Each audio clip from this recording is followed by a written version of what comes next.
अस्सलाम वालेकुम नाज़रीन, मार्शल्स के साथ यूसुफ खान आपकी खिदमत में हाजिर हूँ। अपने इंटरव्यू का सिलसिला बढ़ाते हुए आज हम डीसी लोलाई असद खान काकर साहब के साथ मौजूद हैं। उनसे पूछते हैं कि लोलाई में इस वक्त कोरोना की वजह से क्या हालात है, उनके क्या इकदाम हैं। अस्सलाम वालेकुम सर। वालेकुम अस्सलाम। सर आपका बहुत शुक्रिया कि आपने हमें अपना कीमती वक्त दिया। सर पहले तो आप हमें लोलाई में कोरोना के हवाले से अपडेट करें sir. Thank you very much, बहुत शुक्रिया। कोरोना के हवाले से जैसे मैंने आपको बताया, पूरे मुल्क पूरे दुनिया में जो है इशू बना हुआ है, लेकिन अल्हम्दुलिल्लाह जिस तरह इंटरनेशनल ट्रेंड है अमेरिका, यूरोप का, ख़ासकर यूएस का और इटली का, स्पेन और फ्रांस के अंदर जो ट्रेंड चल रहा है इंक्लूडिंग यूके, उस तरह नहीं है। अल्हम्दुलिल्लाह बलूचिस्तान बहुत हद तक प्रोविंशियल गवर्नमेंट की हिदायत के मुताबिक चीज़ें कंट्रोल में हैं। अलबत्ता लोरलाई की हद तक मैं आपको बताऊँ, इस टाइम तक 7 कन्फर्म केसेस हैं, पॉजिटिव केसेस हैं। 7 के 7 केसेस में से एक जो है उसका लास्ट टेस्ट नेगेटिव आ गया था, तो अगर वो टेस्ट रीचेक होगा और अगर दोबारा नेगेटिव आए तो फिर 6 केसेस रह जाएंगे। ये 6 केसेस के हवाले से भी मैं आप लोगों को बता दूं कि इन 6 केसेस में से जो है 6 के 6 पेशेंट्स इस टाइम लोरलाई में कोई भी नहीं है। 2 लकी मरवत में हैं, बाकी 4 कोयटा में हैं। लकी मरवत वालों को भी वहाँ पे ही तबलीगी जमात के साथ है, वहीं से ही उनको अटैक हुआ है। इसके साथ साथ बाकी पेशेंट्स भी जो वो इसी तरह हैं। तो प्रॉपर लोरलाई में स्क्रीनिंग भी हो रही है, टेस्टिंग के हवाले से भी हमारे पास किट्स मौजूद हैं हमें जो सस्पेक्ट मिलता है। असल जो हमें परेशानी इस टाइम है बहुत हद तक है वो हमारे जो 4 रेफ्यूजी कैंप्स हैं जहाँ हमारे अफगान रेफ्यूजीज भाई रहते हैं, वहाँ पे हम ज़्यादा फोकस्ड है, कंसंट्रेटेड है, और उसके सिलसिले में हम आला हुकाम से भी रखते हैं। बिल्कुल सर, एक जो एहसास प्रोग्राम है अभी बलोच बेल्ट में और दुकी में भी 1-2 केसेस सामने आए कि वहाँ पे जो अमला तकसीम करता है रकम, वो उस अमले में सर कटौती कर लेते हैं। इसी सिलसिले में एक और भी शिकायत आई है सर कि यहाँ पे एक ही सेंटर है जहाँ पे ये रकम तकसीम हो रही है। सर इस हवाले से आप क्या कहना चाहेंगे? पहला सवाल तो आपका ठीक है, उसकी शिकायत लोरलाई की भी थी और परसों तरसों की शिकायत है। उनसे हमने पैसे भी रिकवर किए और हम उनके ऊपर जो है कानूनी कार्रवाई भी कर रहे हैं और उनके लाइसेंसेस भी कैंसिल कर रहे हैं जिनको फ्रेंचाइजीज इशू है। जहाँ तक दूसरा सवाल है, जिसने भी आपको बताया गलत बताया, 4 सेंटर इस टाइम भी हैं जिनमें से 7 मशीन पड़े हुए हैं। 4 मशीनें जो हैं, 5 मशीन लोरलाई के 2 सेंटर्स में, गर्ल्स स्कूल और गर्ल्स कॉलेज में, इसके अलावा एक शबूजी हाई स्कूल और एक निख्तर हाई स्कूल में भी काम कर रहे। तो हमारे पास 4 पॉइंट्स पे 7 मुख्तलिफ मशीनों के ज़रिए सुबह 9 बजे से दिन के 4:30-5 बजे तक चल रहा है काम। जी सर, इस वक्त अभी रमज़ान भी सर पे है सर, लोकल केस कोई भी नहीं है, शुक्र है सर।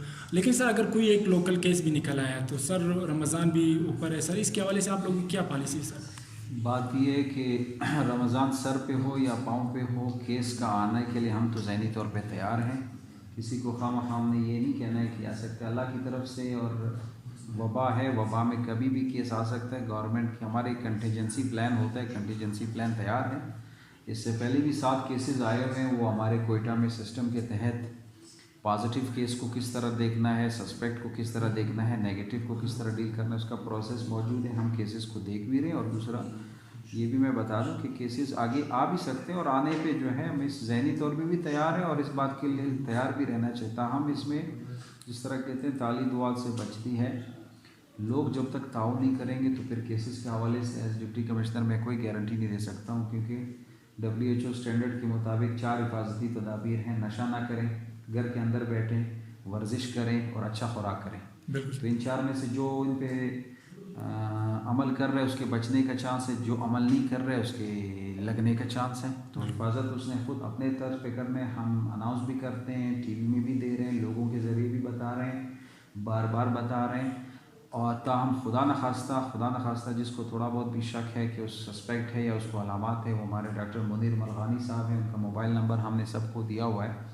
उनके साथ राब्ते में रहें, हमारी टीम जाके उसको इंस्पेक्ट करेगी, कोरोना हवाले से चेक भी कर लेगी। हमारे पास थर्मल गन्स भी आए हुए हैं, इसके ज़रिए भी हमें पता चलता है अगर किसी पे टेम्परेचर ज़्यादा है। तो ये तरीके है, और मेरे ख्याल से बहुत हद तक मोबाइल टोन्स के ज़रिए, मैसेज के ज़रिए, मसाजिद के लाउड स्पीकर के ज़रिए, गाड़ियों के ज़रिए, बैनर्स के ज़रिए, वॉल चॉकिंग के ज़रिए, हर तरह से लोगों को पता चल रहा है। तो लोगों ने अपने तौर पे जो है लाजमी हिफाजत करना है, और अगर वो इस तरह बाज़ार में खुलेआम घूमते रहेंगे, ہر چوک پہ بیٹھے رہیں گے تو پھر اس کا اندیشہ رہے گا. بالکل سر. ابھی جو احساس پروگرام ہے جن کے پاس شناخت کارڈ ہوتا ہے وہ سر اس رقم کے حقدار ہو جاتے ہیں یا جو نظام مرتب ہے.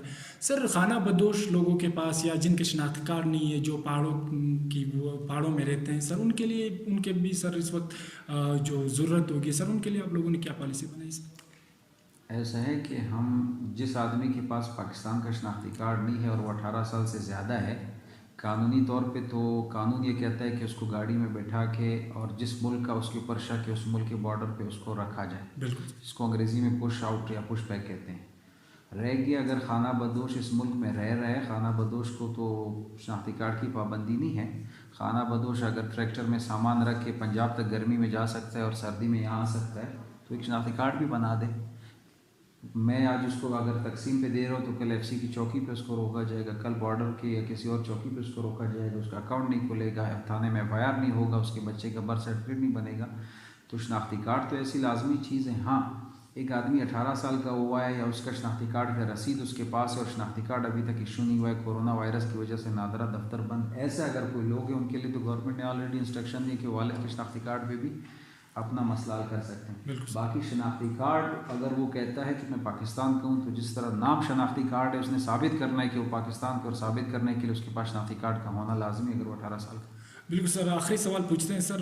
جو تاجر برادری ان کے ساتھ آپ کے مذاکرات چل رہے ہیں, ابھی تقریباً 40 قسم کی دکانیں کھلنے کا گورنمنٹ نے کہا ہے سر. ان دکانوں تاجر برادری کے ساتھ بیٹھنے کے بعد انہوں نے کون سی تدابیر اختیار کرنے کا آپ نے انسٹرکشن دی یا انہوں نے کون سی تدابیر آپ کو؟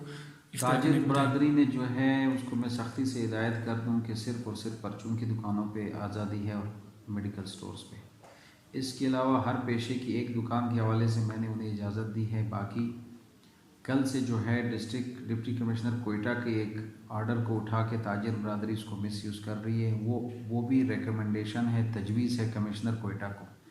دوسرا, کمشنر کوئٹہ کو تجویز کے بعد اس پہ اگر عمل درآمد کمپیٹنٹ اتھارٹی کرتی ہے ہم اسی پریکٹس کو یہاں رکھیں گے.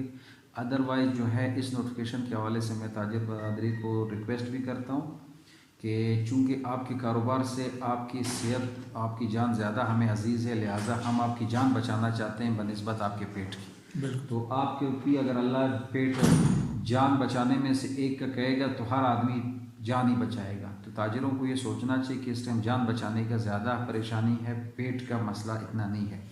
تو ساتھ میں ان کو یہ وارن بھی کرتا ہوں کہ وہ غلط طریقے سے اس طرح کے لیٹروں کو استعمال نہ کریں, لوگوں کی جان کو خطرے میں نہ ڈالیں.